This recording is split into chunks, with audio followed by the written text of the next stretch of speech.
देवरानी की रसोई को कॉपी करने वाली जेठानी। ये क्या खाना बनाकर रख दिया है तूने, जला भुना, आधा कच्चा पक्का, ऐसा खाना कौन खाएगा? हाँ बहुत हुआ, तू रोज रोज ये घास फूस बनाकर रख देती है। कोई अच्छा खाना बनाना नहीं आता क्या तुझे? ऊपर से इस घास फूस को भी जला देती है। चिल्लाइए मत, पूरे घर का काम अकेले करती हूँ, रसोई भी अकेले संभालती हूँ। अकेले क्या क्या करूँ मैं? अगर थोड़ा सा खाना जल गया है तो खा नहीं सकते क्या? हाँ नहीं खा सकते, जला हुआ खाना कैसे खाएंगे? हाँ ठीक है, तो जाइए बाहर से लेकर खा लीजिए। हाँ ठीक है, तो जा रहा हूँ मैं। मुझे भी कोई शौक नहीं है तुम्हारे हाथों का खाना खाने का, मैं कैंटीन से लेकर खा लूंगा, नहीं चाहिए तुम्हारा टिफिन मुझे। गुस्से में वैभव बिना नाश्ता किए टिफिन लिए बिना ऑफिस चला जाता है। वहीं कृतिका गुस्से से किचन में आ जाती है। उफ, इन लोगों का तो रोज रोज का हो गया है, काम करो तो दिक्कत, ना करो तो दिक्कत।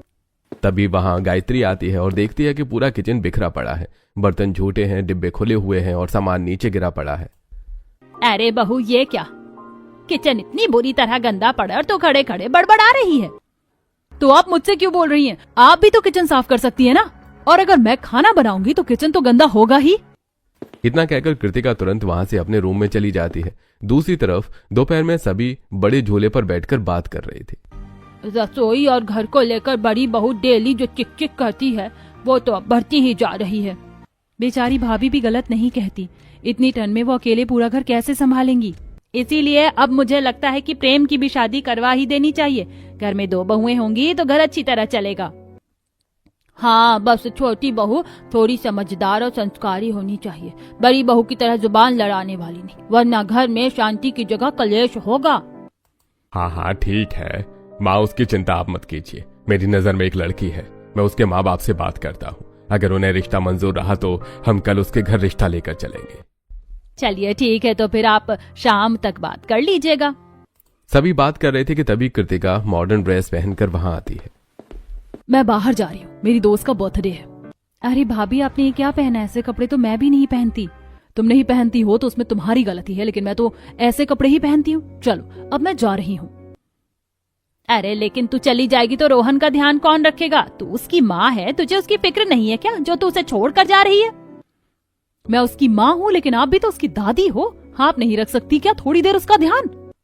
इतना कहकर कृतिका वहां से चली जाती है और सभी लोग अपने अपने काम पर लग जाते हैं। फिर शाम को सुनो सुनो सुनो सब सुनो, एक बहुत बड़ी खुशखबरी है।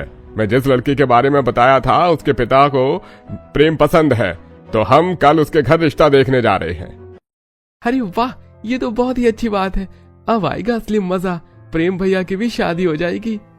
हाँ वो तो है, लेकिन आपने कल की ही तारीख रख दी, कितनी सारी तैयारी करनी पड़ेगी। रिश्ता अच्छा लगा तो शगुन भी हाथों हाथ देने के लिए शगुन भी लेकर जाना पड़ेगा, ऊपर से बहू भी नहीं है घर में।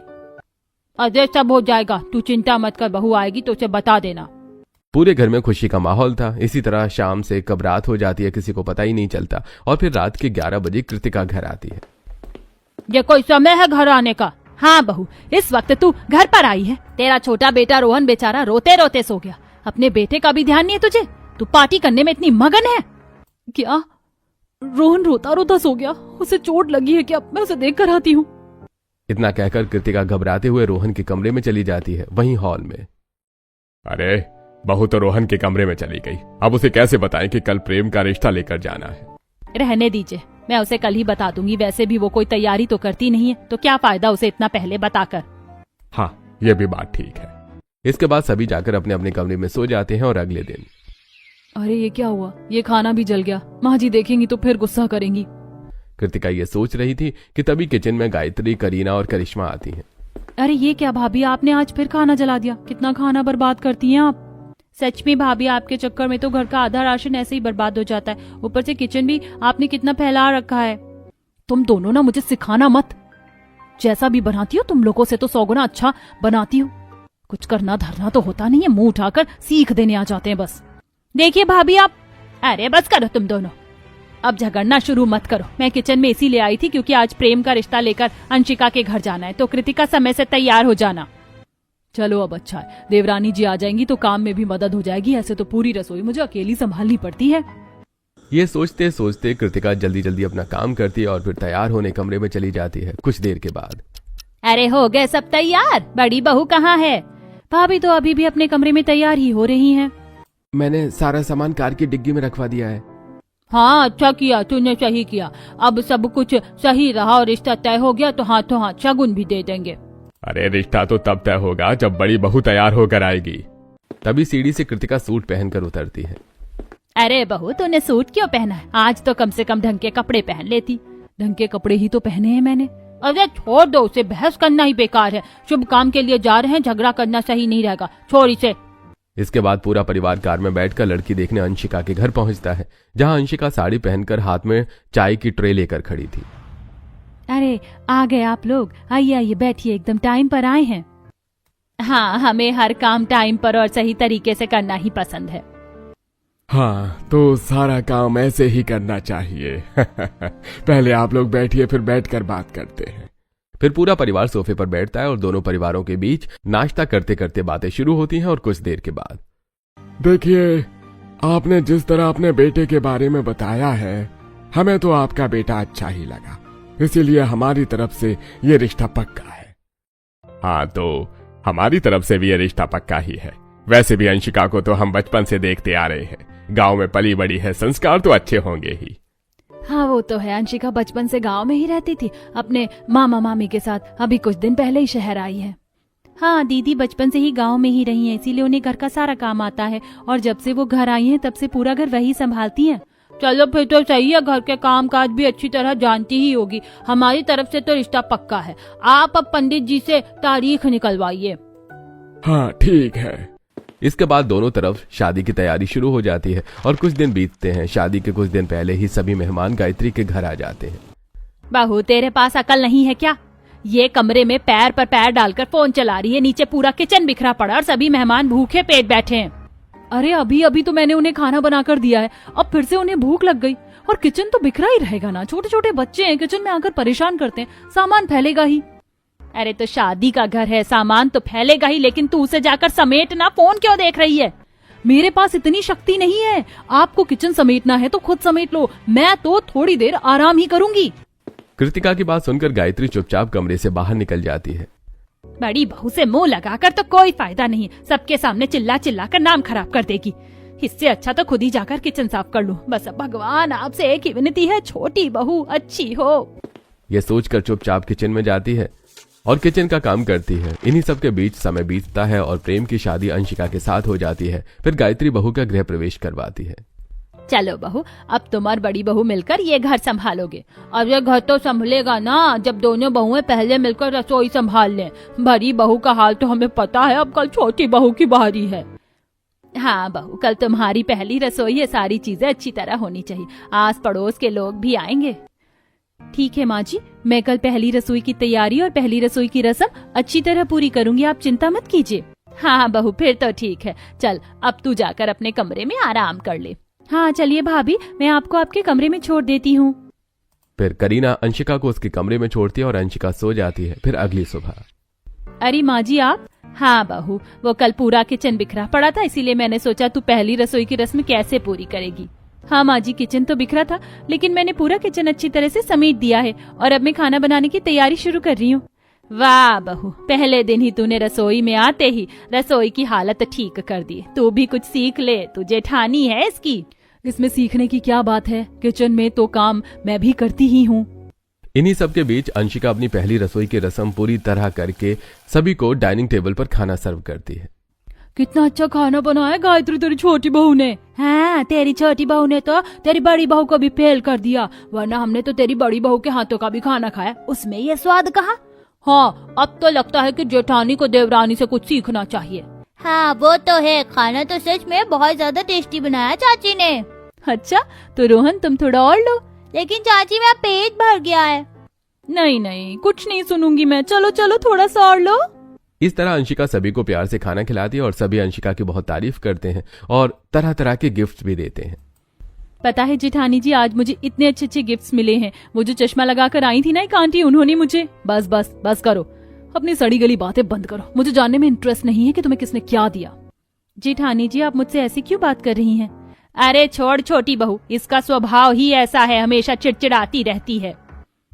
हाँ हाँ, मैं तो हूँ ही बुरी। 4 घंटे पहले आई इस नई नवेली लड़की की आप लोग इतनी तारीफ जो कर रहे हैं। खाना ही तो बनाया इसने, इतनी तारीफ करने वाली क्या बात थी। बहू खाना बनाया था, लेकिन खाना बनाने की रेसिपी पता है तुझे? इतना अच्छा खाना बनाया था इसीलिए। और फिर देखो किचन भी कितना समेट कर रखा है इसने। सुबह इतनी जल्दी उठी और कपड़े भी देख ले कितने अच्छे से पहन रखे। और एक तू है। हाँ हाँ, मैं तो कहाँ कुछ बोल रही हूँ, कीजिए अपनी छोटी बहू की ही तारीफ।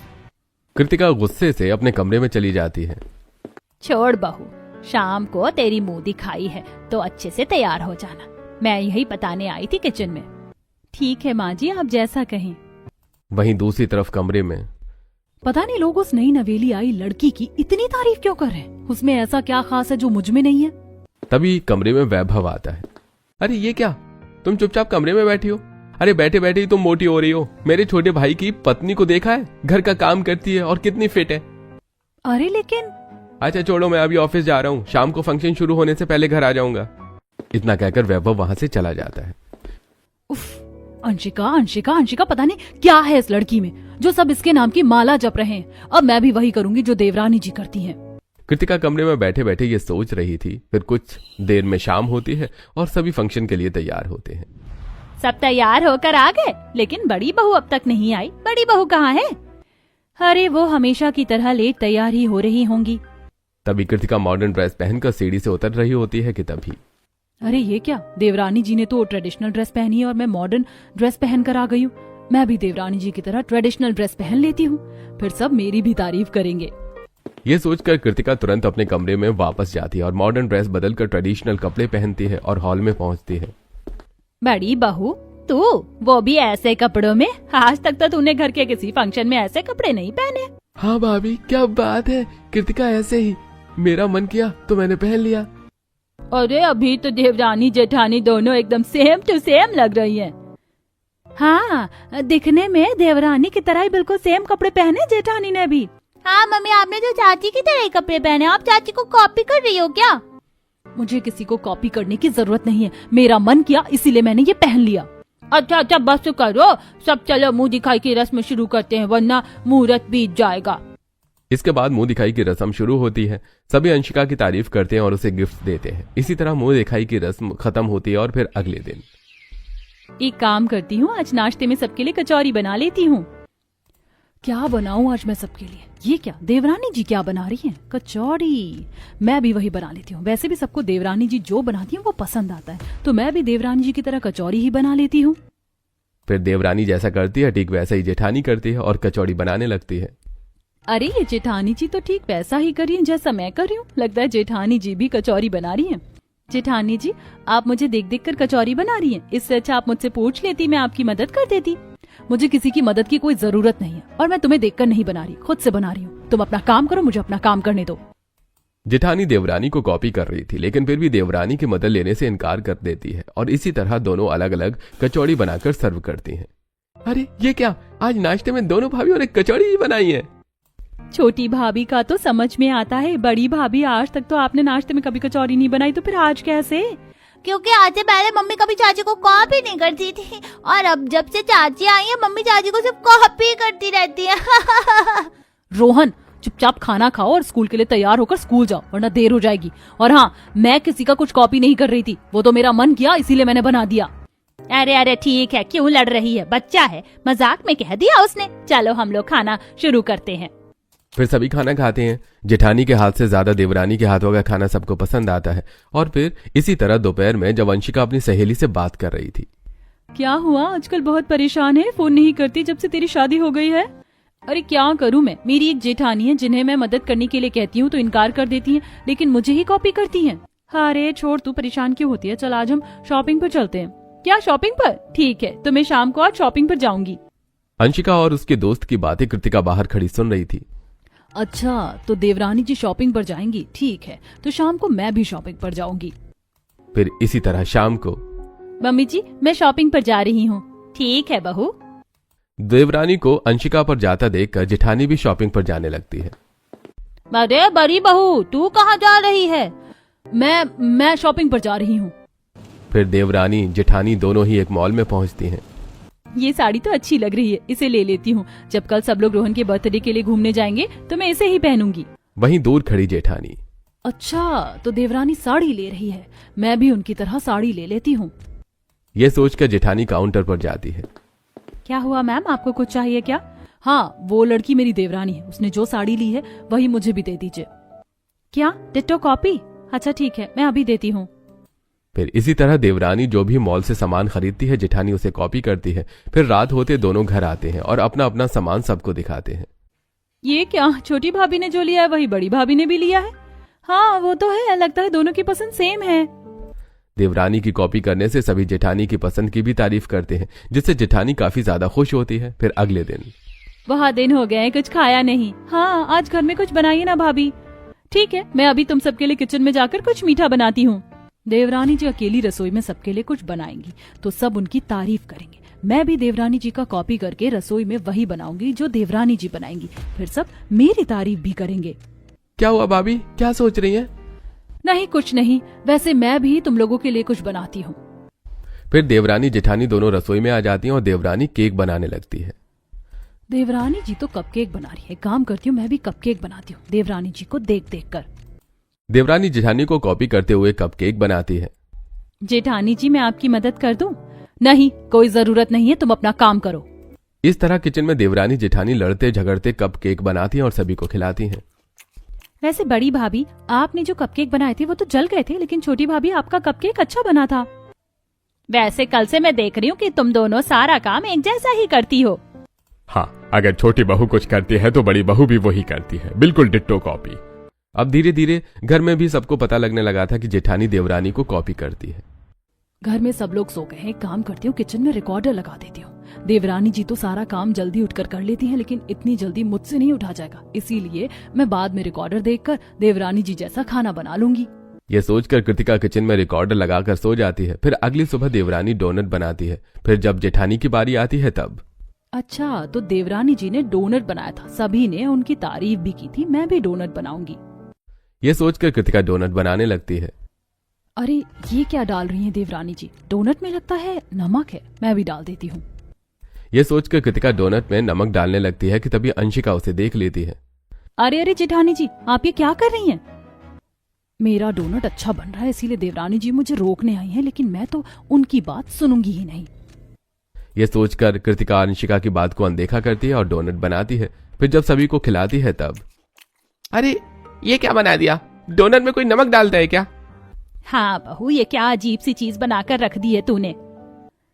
आप लोग मुझे क्यों डांट रहे हैं? देवरानी जी ने भी तो डोनट में नमक डाला था। अरे मैंने नमक नहीं, पिसी हुई चीनी डाली थी। मम्मी का तो पोपट हो गया। और करो मम्मी चाची की कॉपी।